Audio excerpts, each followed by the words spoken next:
நீங்கள் பார்த்துக் கொண்டிருப்பது நியூஸ் 21 செய்திகள். தமிழ்நாடு செய்திகளை உடனுக்குடன் தெரிந்து கொள்ள நியூஸ் 21 செய்திகளை பாருங்கள். உண்மை, உழைப்பு, உயர்வு. புலியூர் பேரூராட்சி சாதாரண உறுப்பினர் கூட்டத்தில் குடிநீர் கட்டணத்தை ரத்து செய்ய வேண்டும் என பாஜக வார்டு உறுப்பினர் விஜயகுமார் உள்ளிருப்பு போராட்டத்தில் ஈடுபட்டு வருகிறார். கடந்த சில நாட்களுக்கு முன்பு கரூர் அமராவதி ஆற்றில் திடீர் வெள்ளப்பெருக்கு ஏற்பட்டதால் புலியூர் பேரூராட்சியில் குடிநீர் விநியோகம் தடைப்பட்டது. தற்போது குழாய் உடைப்பு சரி செய்யப்பட்டு குடிநீர் விநியோகம் வழங்கப்பட்டு வருகிறது.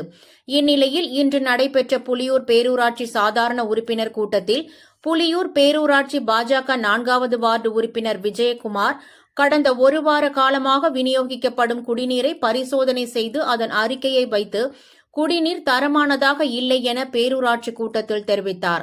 இதனால் 2025-26 ஆண்டு குடிநீர் கட்டணத்தை முழுமையாக ரத்து செய்ய வேண்டும் என தீர்மானமாக நிறைவேற்ற வேண்டும் என வலியுறுத்தினார். பேரூராட்சி கூட்டத்தில் பேரூராட்சி செயல் அலுவலர் கிருஷ்ணன், பேரூராட்சி தலைவர் புவனேஸ்வரி ஆகியோர் பேரூராட்சி வருவாய் பாதிக்கும் என கூறி தீர்மானத்தை ஏற்காததால் பாஜக 4வது வார்டு உறுப்பினர் விஜயகுமார் பேரூராட்சி அலுவலகம் முன்பு அமர்ந்து உள்ளிருப்பு போராட்டத்தில் ஈடுபட்டு வருகிறார். தொடர்ந்து பேரூராட்சி கூட்டத்தில் வர்த்தக நிறுவனங்களுக்கு வசூலிக்கப்படும் கட்டணம் மற்றும் குடிநீர் வைப்புத் தொகை கட்டணம் ஆகியவற்றை குறைக்க வேண்டும் என கூட்டத்தில் 1வது வார்டு சிபிஐ கவுன்சிலர் கலாராணி உள்ளிட்ட உறுப்பினர்கள் தெரிவித்தனர்.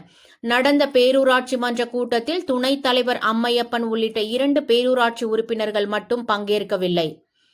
நியூஸ் 21 தமிழ்நாடு செய்திகளுக்காக கரூர் மாவட்ட செய்தியாளர் சதீஷ்.